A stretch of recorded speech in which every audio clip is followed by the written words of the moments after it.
Sortie de secours. On est avec Julie. Salut Julie. Salut Fabien. Où es-tu? Que fais-tu? Eh bien écoute, je suis pas très loin de Paris. J'ai la chance d'être à la campagne, lieu de confinement. J'étais à la campagne quand on a été confinés et je suis restée. Et donc je suis au vert, je suis pas très loin, je suis dans le Vexin. Et voilà, écoute, il fait beau, il y a pire. Il y a vraiment pire. Et comment est-ce que ça s'organise alors une journée de confinement chez Julie? T'es en famille, hein, t'es avec ton compagnon, tes enfants, je crois qu'il y a ta maman qui est aussi avec vous. Alors là, on a la chance, on est en vacances, enfin les enfants sont en vacances, donc on n'a pas la classe, ouais. Mais quand même, il y a cette petite parenthèse dans la journée où je me transforme en maîtresse d'école. Ouais. Et franchement, j'aime pas ça, en fait. Je vais être très honnête, je n'aime pas ça du tout. D'autant qu'on n'a pas une connexion assez incroyable, donc ça demande une espèce de logique entre l'imprimante qui est pas connectée, voilà. Mais il y a toute une chose à mettre en place avec les enfants, entre l'un qui est en maternelle, l'autre qui est en CM2. Donc voilà. Donc ça, c'est la première grosse parenthèse. Alors toi Julie, avec ton compagnon, vous êtes à la tête du studio CBE, mythique studio d'enregistrement situé à Paris. Évidemment, en ce moment, vous ne pouvez plus travailler, vous ne pouvez plus recevoir de musiciens, organiser de sessions d'enregistrement. Tu peux déjà nous retracer en quelques mots, même si je sais que l'histoire est tellement dense que c'est un peu compliqué, mais tu peux nous retracer en quelques mots l'histoire de ce mythique studio? Eh bien, oui, bien sûr. En quelques mots, ça va être compliqué, ouais. de retracer 54 ans de studio d'enregistrement. Le studio est né en 1966. Il a été créé par deux copains, Georges Châtelain et son ami Bernard Estardi, qui est mon père, et qui était organiste de Nino Ferrer et Bill Coleman, et qui a été l'un des plus grands, voire le plus grand ingénieur du son de ces décennies-là, puisqu'il a fait, je pense, tous les tubes populaires que l'on a fredonnés et avec lesquels on a tous grandi. Ouais, la liste est assez impressionnante, hein, la liste des titres qui ont été enregistrés et produits au sein du studio CBE, puisque ton père a travaillé avec les plus grands artistes des années 60, 70, 80 également, jusque dans les années 2000. Il y a eu Claude François, Jodassin, Nino Ferrer, tu l'as dit. Il y a eu aussi un certain Paul Simon qui est passé par là, du côté du studio Bien CBE. sûr. La liste est infinie pratiquement. C'est une grosse partie de notre patrimoine musical en France, une grosse partie de notre patrimoine musical de ces 50 dernières années, qui est passé par le studio CBE. Tout à fait. Comment est-ce que vous, Alex et toi, vous vivez cette situation en tant que patron de studio? C'est extrêmement triste parce que les studios d'enregistrement se nourrissent de toutes ces vibrations de musiciens. Quand il n'y en a plus, c'est un lieu qui est mort. Donc oui, c'est très triste parce que musique ne se fait pas, musique se fait autrement. On le voit bien avec le confinement et avec les multiples lives que l'on peut avoir sur Facebook.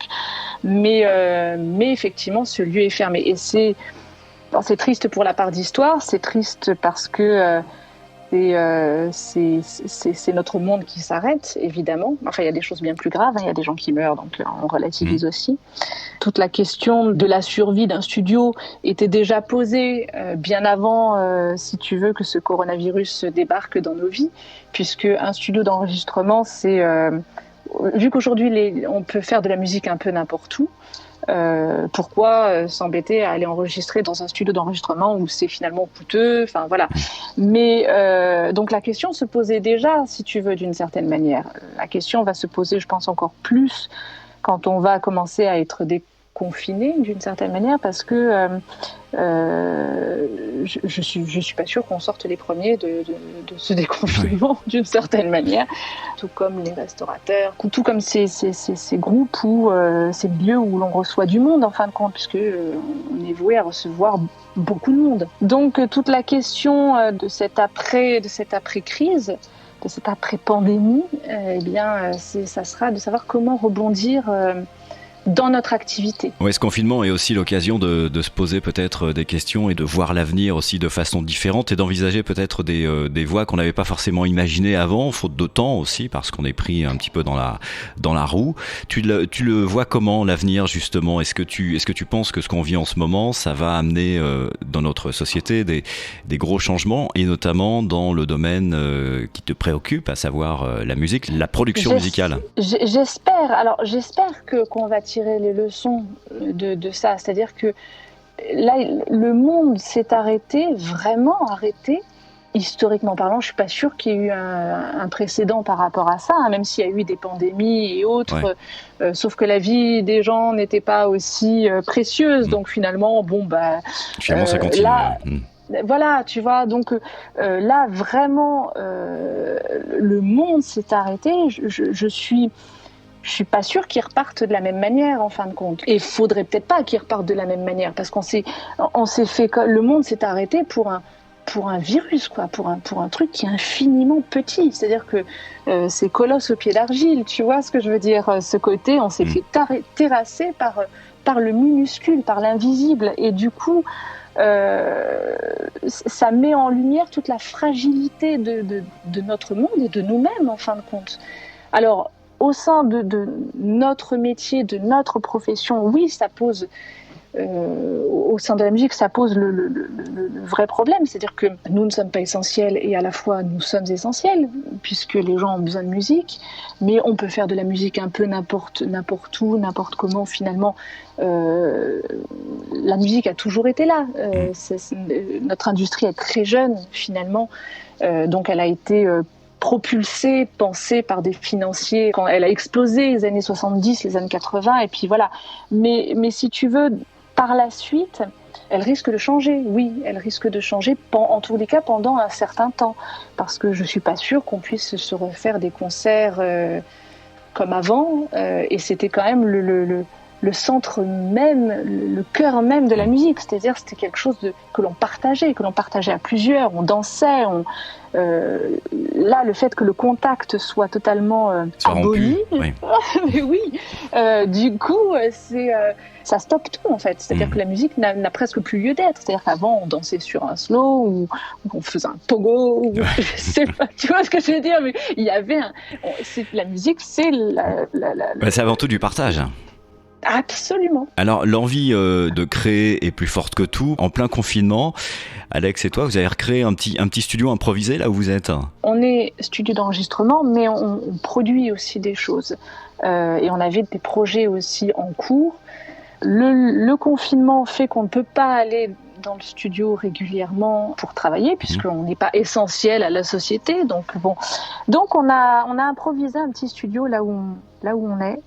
Et alors c'est vraiment un mini studio, hein. On n'est pas du tout. Il a fallu déjà qu'on fasse un tri monstrueux pour trouver la place de mettre un mini studio pour pouvoir créer, parce que c'est notre vie, parce qu'on ne sait pas faire autrement, et parce que si on, comme beaucoup de gens en fin de compte, si on te coupe de ta substance première, je pense que tu as beau habiter dans un palace, tu deviens fou, quoi. Donc la création continue. Finalement. La création continue, la création se métamorphose, la création va encore évoluer, je pense. Et là, on est en plein boom où on réfléchit à plein de choses. On ne laissera jamais tomber ce studio d'enregistrement, parce que c'est bien plus qu'un studio d'enregistrement, finalement. C'est une usine à histoire et à mémoire, et quand un musicien rentre, c'est toujours un bonheur de voir quelqu'un qui est sceptique, un musicien sceptique, rentrer dans ce studio et tout d'un coup faire waouh, et créer une musique incroyable. Ça, c'est assez magique. Donc on ne laissera jamais tomber le studio d'enregistrement, mais on va peut-être étendre sa qualité, si tu veux, de studio d'enregistrement, pour le diversifier, pour qu'il y ait une espèce de synergie bien plus grande et bien plus universelle, d'une certaine manière. Et il va se passer, j'en suis sûr, plein de belles choses dans les mois qui viennent. Oui, il va se passer plein de belles choses. Je pense que l'image va rentrer dans ce studio. Je pense que d'autres sortes de vies vont se passer. Alors attention, si on arrive à à se déconfiner un jour ou l'autre. Oui, c'est très bien. Parce que bon, on sait pas trop. Mais oui, et puis l'avenir de la musique, je suis sûre que la musique trouvera son chemin de toute façon.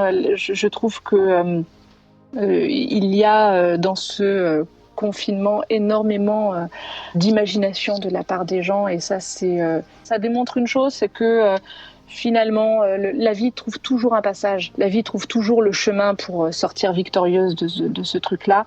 Je suis sûre qu'on y arrivera. J'en suis sûr aussi, et c'est une belle conclusion. Merci beaucoup, Julie. Je t'en prie, je te dis à bientôt. Et à très Fabien. bientôt. Salut. À bientôt.